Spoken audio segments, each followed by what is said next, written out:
বইয়ে দেবে এই $5 লাখ ওপরে।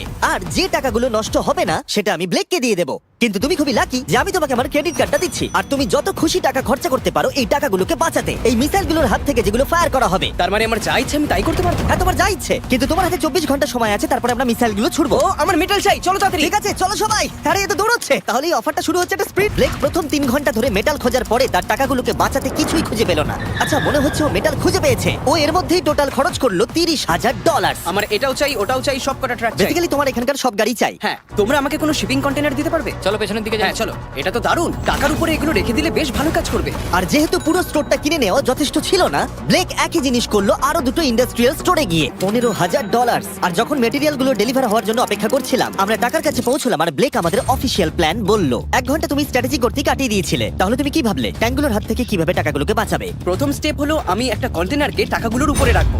এটা তো বেশ ভালো। স্টেপ 2 হলো জলের ট্যাঙ্কগুলো সামনে রাখবো। তোমার মনে হয় এটা বেস্ট ডিফেন্স? না, এটা ভালো তবে বেস্ট নয়। স্টেপ 3, একটা কন্টেনারে কাঠ, ইট আর খড় দিয়ে ভরা থাকবে। আর স্টেপ 4 হলো এটা আমার বেস্ট ডিফেন্স, গাড়িগুলোকে এলোমেলো অ্যাঙ্গেলে সামনে রাখবো। লাস্ট ভিডিওতে আমি দেখেছিলাম যে মিসাইলগুলো গাড়িগুলোতে লেগে ছিটকে চলে যাচ্ছিল। এখানে যা যা দেখা যাচ্ছে সেগুলো যদি ও করতে পারে তাহলে আমি পাগল হয়ে যাব। চলো কাজ শুরু করা যাক। Good luck. দুর্ভাগ্যবশত 4 ঘন্টা ধরে ব্লেক কিছুই করতে পারলো না, কারণ মেটেরিয়ালগুলো ডেলিভার হয়নি। তাই আমরা কিছু কনস্ট্রাকশন ওয়ার্কারদের হায়ার করেছি যাতে কাজটা এগোয়। আমি একটা বিশাল দুর্গ বানাচ্ছি যাতে অ্যাটমিক বম ফেলে দিলেও টাকাগুলোর কিচ্ছু হবে না। দেখে মনে হচ্ছে এটা একটা ইন্ডাস্ট্রিয়াল কনস্ট্রাকশন সাইট। এগুলো দেখে মনে হচ্ছে ব্লেক তার টাকাগুলোকে বাঁচাবার একটা সুযোগ পেলেও পেতে পারে। কিন্তু যদি $5 লাখ ওই মিসাইলগুলোকে সহ্য করেও নেয়, তাহলেও এরপরে আরো 3টে ধাপ আছে যার হাত থেকে ব্লেককে নিজের টাকাকে বাঁচাতে হবে। আর বিশ্বাস করো, এরপরে যেগুলো হবে সেগুলো আরো চ্যালেঞ্জিং। আর বাকি গোটা রাত ব্লেক আর তার ওয়ার্কাররা কাজ করলো টাকাগুলোকে বাঁচানোর জন্য। কিন্তু সকাল হয়ে যাওয়ার পরেও তাদের কাজ শেষ হয়নি। খুব ভালো, খুব ভালো। এখানে টাকা আছে, এখানে ট্যাঙ্কগুলো আছে, তাহলে গাড়িটা পিছনে কি করছে? আমি ওটাকে শোপিস হিসেবে রেখেছি ভাই। ওটাকে ট্যাঙ্ক আর টাকার মাঝে তাড়াতাড়ি রাখো। আমাকে আর 10 মিনিট দাও, আমি গাড়িটাকে ওখানে তোমার রেখে হাতে আর দিচ্ছি। 5 মিনিট আছে। আমার মনে হয় না আমার কাছে আর কিছু করবার মতন সময় আছে। সময় শেষ হয়ে গেছে। থামো থামো, সময় শেষ হয়ে গেছে। ফেলে দাও, ওখানেই ফেলে দাও। অনেক দূরে চলে যাও এবার। ব্লেক, অফিশিয়ালি সময় শেষ হয়ে গেছে। দেখে বেশ শক্তপোক্ত মনে হচ্ছে। এবার কিছু মিসাইল ছোড়া যাক। আমি কাজ করছি। ঠিক আছে, সময় হয়ে গেছে। ট্যাঙ্কগুলোকে লোড করো। এই ট্যাঙ্কগুলো তোমার টাকার দিকে তাক করা আছে, যেগুলো 20 রাউন্ড মিসাইল ছুড়বে। ব্লেক, প্রথম শটটা তুমিই মারো।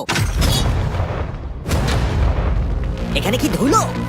মাই গড, মুখটা একবার দেখো, ব্লেকের মুখটা একবার দেখো। ওর টাকাগুলো কোনোভাবেই বাঁচবে তার মানে আর 19টা বাকি, তাই তো? হ্যাঁ, আর মাত্র 19টা বাকি। Chandler fire!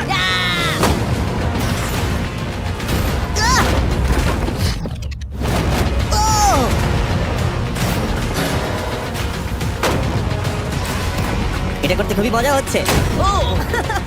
ও মাই গড। এখান থেকে আমি গুনতে পারছি ওই শিপিং কন্টেনারে 8টা গর্ত হয়ে গেছে। হ্যাঁ, আমি গর্তগুলো দেখতে পাচ্ছি। ওর টাকাগুলো কোনোভাবেই সেফ নেই। তোমার কেমন লাগছে জিজ্ঞাসা করতাম, কিন্তু কটা শট মারা এখনো বাকি আছে। এই শটগুলো শেষ হলে বাঁচি। 5টা শট, 4টে শট বাকি,